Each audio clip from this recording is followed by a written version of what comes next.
move on to Sarah. I'm very excited to talk to Sarah and really dive into her area of expertise because it's fascinating. So tell us, Sarah, what you do and who you're working with and what you're seeing now in these days of COVID. Yeah. Thank you so much for having me. I'm so honored to be here. So yeah, I started out as a kinesiologist. Well, I'll backtrack a little bit. I started working in corporate and I was in corporate sales for almost 10 years. And I went through a period of not doing very well. It was actually at the start of my career where hi Rachel. Oh God, it's so lovely to see some of you guys on here. I love you all. I started working in the Silicon Valley originally, and I did pretty well there fairly quickly. And then they moved me over to the Melbourne office, which is where I'm at, still in Australia. And the first year of my career in Melbourne, I did like really bad, which was kind of puzzling because I did it in the Silicon Valley. And it's like, a really high pressure, stressful place to work for those of you who worked in corporate America or something similar. And so it was weird because it was like I was doing all of the same actions, like action wise, I knew what to do and I was going beyond what I thought I needed to do. And it just wasn't happening for me. And when I think back and I reverse engineer everything, it was my energetic embodiment that was different. I didn't know anything about energy back then. I was like, I feel different. I don't know why things aren't happening. But then eventually I found a kinesiologist and we started working with my energy. And like, to cut a really long story short, like I was promoted 3 times, flown all over the world for, all these sales awards and this and that. And it was just really bizarre. So I studied kinesiology for 5 years. I taught it at the college for a while. And my whole career, because I worked in corporate, I was just drawn to working with those sorts of people. So it's evolved into working and aligning entrepreneurs' energy to get results. And so I've kind of stepped away from the kinesiology a bit, but sort of the same principles. And I call what I do now, I call it quantum coaching. And so really I work with the energetic aspects of people and I do align it with strategy because we live in the 3D world. We can't just float around in the quantum and think things are going to happen. Unfortunately. I've done it. Don't do it. I'd love to stay there. Trust me. But so through my evolution of like working with clients, like I started, some of my clients I think about, they from when they started their business all the way up until they hit 7 figures. And it's like every time it's about aligning energy. And it's so bizarre. Like I think of some of the things that happen for them and it seems not possible. But when we think about it and if we actually if we want to look at the science of it, everything is energy. Mm-hmm. And that's all quantum physics. And so when we talk about creating the thing that we want, what we need to first realize is no matter what it is we're trying to create, whether it's a successful career, a house in Noosa or wherever, whatever it is, it's because that particular thing will make us feel something. And so when we're going for something, whatever that creation is, what does that thing make us feel? And then are we searching for that feeling from a healed, aligned place? Not from trying to fulfill an unmet need. So that's how my journey started and then evolved. And it's just becoming amazing. I just feel like I'm on the ride. I just tap into that next level feeling, and the feeling aspect of creation is so important because oftentimes we set out to create a goal or achieve something and we don't hook into the feeling of it, and then we achieve it and it's like, well, why am I not excited about this? Or why am I not like feeling fulfilled? And this is another thing I come across with coaches all the time. It's because they're only leveraging their action.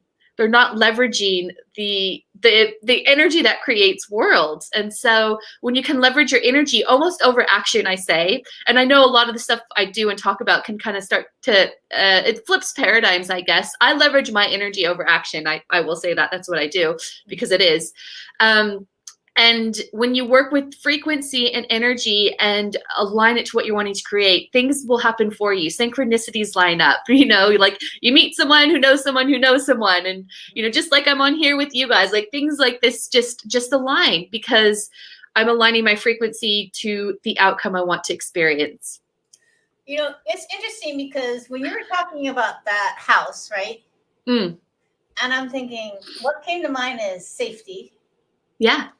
And then, but if you don't feel safe in your energy and who you are, yeah, when you get that house, it's not going to be enough. Exactly right. So this is exactly what I'm talking about. So it's about alignment is the first. alignment is the first. Really like giggling at the comments. Jason. Yeah, Jason. So good to have Jason on. Bless him. Australia, yes. Aussies are a different breed. In a good way. I'm still here. Alignment is the first key to creating through energy. Alignment is the first, and people throw that term around, but oftentimes don't fully even understand what it is or how to work with it. And I think there was a statistic long ago, I forget, it was like 90% of people don't like their job. And to me, that says the majority of the world has no idea what alignment is, or they haven't been taught how to tap into it. So alignment is a lot of different things. Alignment is authenticity. Like, are you doing something from a fully authentic place of, wanting just to serve, or because it lights you up, or because, there's nothing external that you need from this. That's authenticity, and authenticity is alignment. So are you doing this to search some sort of external validation? That's not alignment. And I find this a lot with coaches as well. And there's no guilt or shame around this because on some level we all try to seek external validation. But in terms of energy, if you want to leverage energy, you're going to feel like you're pushing stuff uphill if you're searching for external things to fulfill an unmet need.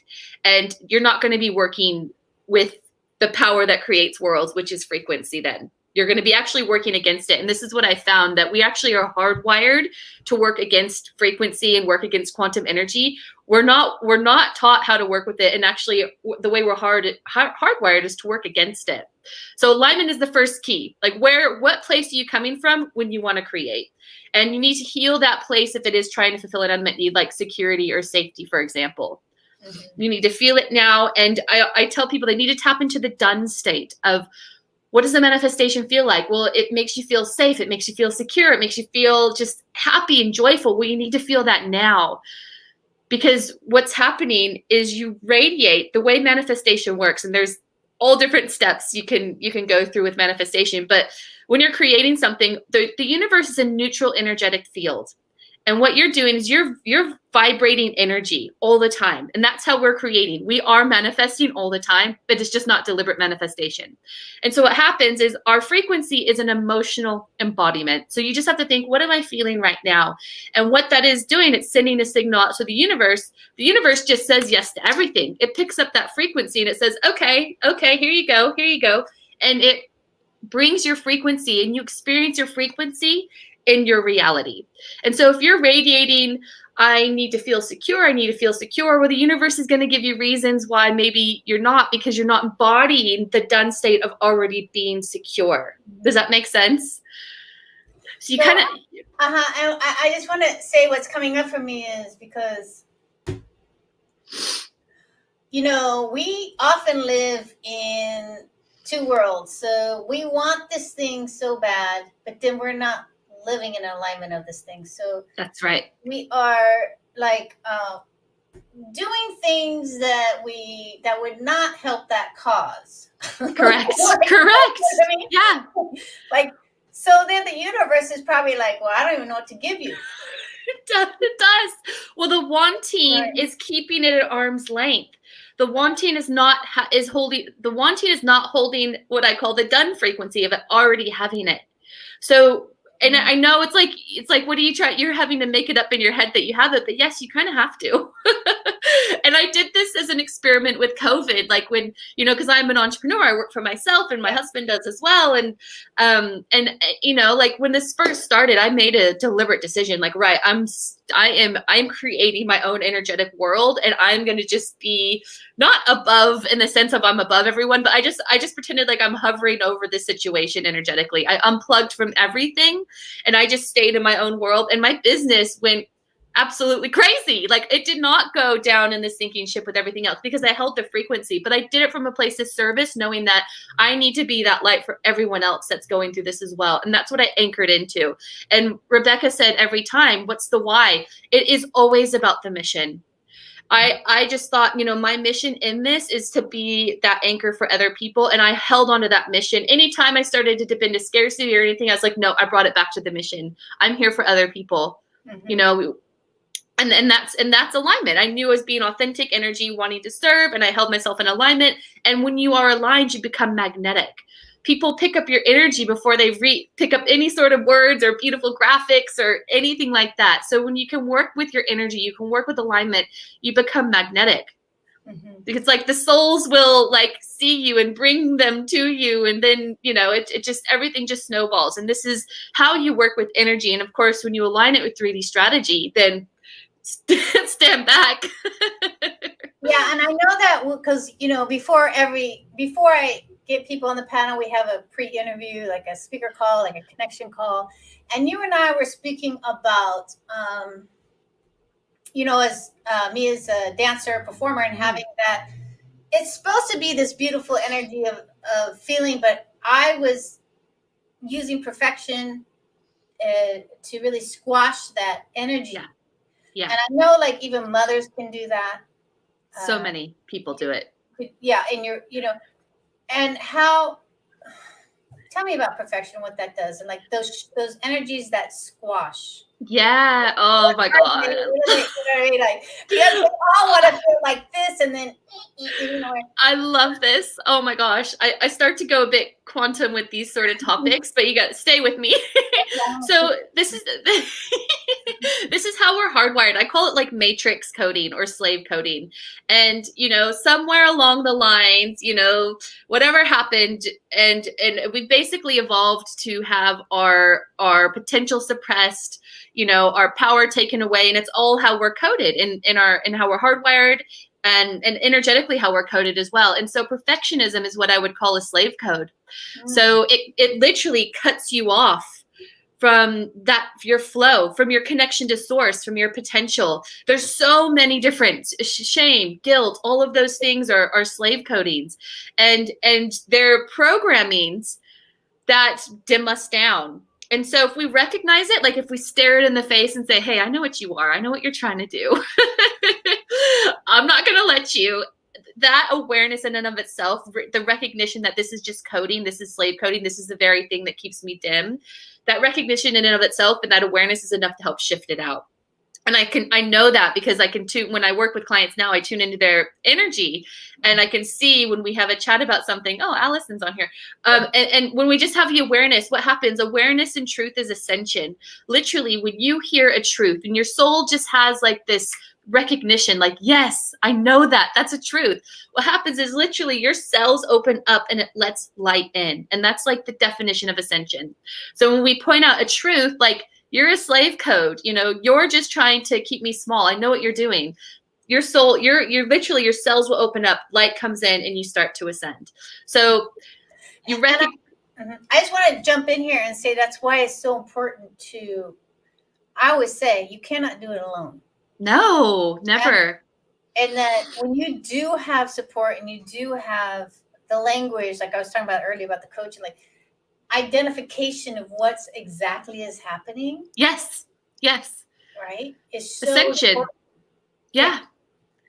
People what people don't realize coaches actually do, whether you work like me and you're all, quantum and a bit 3D as well, but what doesn't matter, when you teach people about truth, you're transmuting energy for them.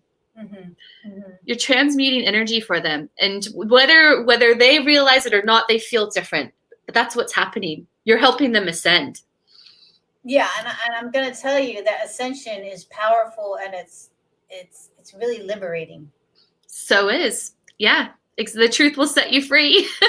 That's what that's what that means. Let's see. Someone put in a question. Let's see, and I think you touched upon this a little bit earlier. Um, it says so. How to communicate authentically and sensitively and productively when you're just fed up.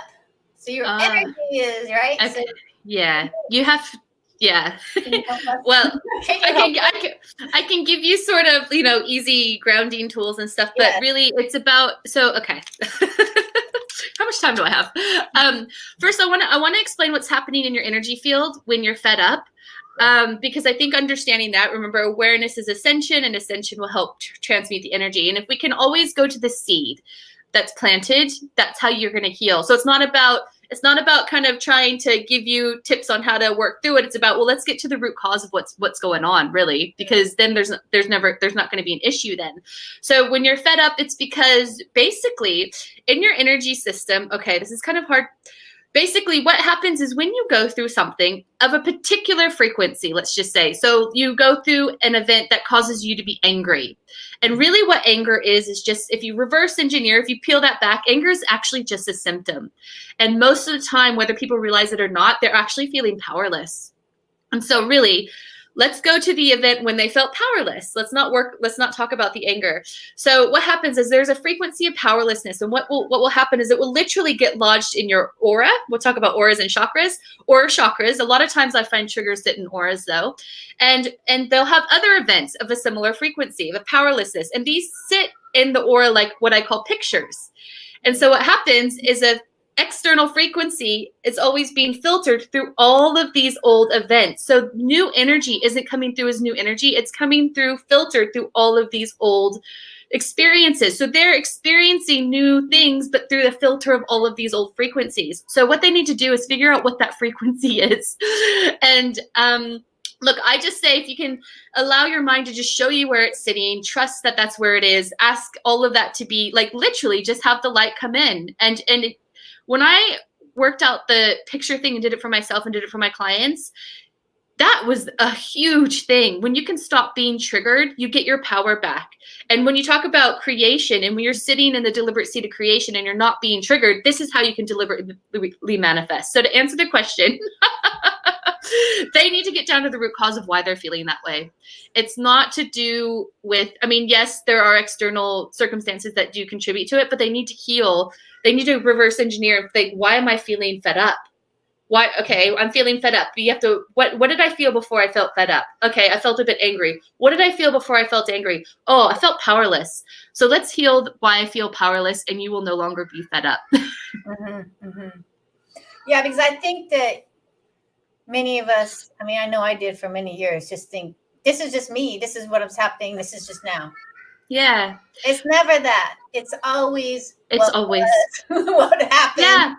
Well, and again, it's the lack of awareness. We Yeah. just think this is all happening to me. It's all happening to me, but we don't have awareness, and this is why we feel so powerless. Mhm. A lot of the things that I deal with is the powerlessness. The powerlessness is huge. If you don't feel powerless, then there's the anxiety, there's the anger, there's the lack of confidence. It's all in that. So when you can get to the root cause of the why, you see the truth of it. Again, ascension happens, light happens, and then you're here, and then you're moving here and on to the next, and yeah. Well, I think that really the first sign, if you are angry, that is a sign of fear, power. That is Yeah. something. So that's like your first clue. Right. Yeah. Yes. What's the symptom? What am I experiencing? And just look at that. Look at you. It's hard sometimes, but when you have like you get help. Like I have a coach. Like get someone to help facilitate you. Of course we do. Yeah. You get your support. Get a mirror. That's somebody that can beautifully reflect it back and gently and help you work through it. Yeah, because when I remember my spiritual teacher said, well, fear if you're angry, it's mostly because you're afraid. Yeah. Yeah. You know, And then you're what did you protecting, you're feel like, before yeah, you were afraid? yes. Just like a start off point is like, oh, what am I afraid of? Could be a good thing. Yeah, exactly. That's right. What's happening to me right now that's causing me this? So, Hope, I think we answered that question, and it was in a I hope so. no, because many people don't even know where to start with anger. Yeah. Yeah. For That's just right. deeper. Yeah. When we don't want to let that down. And most people deal with the anger as the symptom. That it is a symptom. I say to people, anger isn't an emotion. Yes, you feel it, but it's a symptom of something else. Yeah. And I think that's truly helpful, because I think, you know, women and some men, a lot of men are just probably tired of being angry. And if you're tired of being angry, that's your first clue of awareness. That we always say awareness is first and everything. So that's like your first clue, like, oh, there's something more here, and to get really curious about that. Exactly. And and no shame about that. No, never guilt or shame. You think of ever, because you think of, like, I just think of energy and distortions in your energy field as things that can be fed. And if you're trying to clear something, but you're holding guilt or shame around it, then you're feeding that very thing that you're trying to clear. So I just always hold such a lighthearted energy around, like, whoops, haha, did it again. You know, like, whoops, Sarah, let's move on from this. Just hold a lighthearted energy around it, because that's not a frequency match to the anger. That's not a frequency match to the powerlessness. You know, if you hold a different frequency, then you can't have two of them resonating in the same energy. So don't meet your blocks and distortions with the same vibrational frequency of guilt and shame. Meet it with something lighthearted and just be like, oh, whoops, did that thing again.